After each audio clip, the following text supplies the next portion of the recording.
এবং শুধু তাই নয়, রেলের সিগন্যাল ইচ্ছা করে দেরি করে দেওয়া হয়েছে।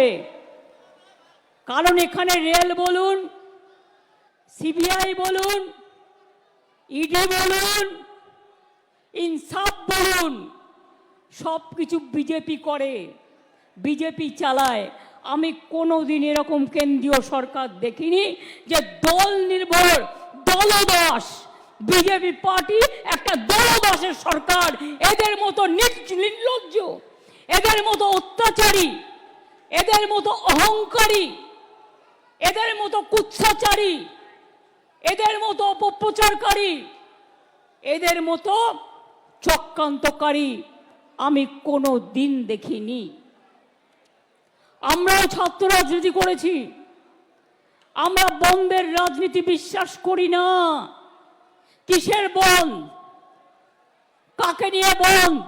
বন্ধ করলে যাও আগে প্রধানমন্ত্রী নরেন্দ্র মোদীর বিরুদ্ধে বন্ধ করো, যিনি আজ পর্যন্ত শুধু এজেন্সি লাগিয়ে মানুষের উপর অত্যাচার করা ছাড়া উত্তরপ্রদেশের ঘটনায় পদত্যাগ করেনি, রাজস্থানের ঘটনায় পদত্যাগ করেনি, আসামের ঘটনায় পদত্যাগ করেনি, মধ্যপ্রদেশের ঘটনায় পদত্যাগ করেনি, এমনকি মণিপুরের পরিবারগুলোর কাছে ছুটে যায়নি।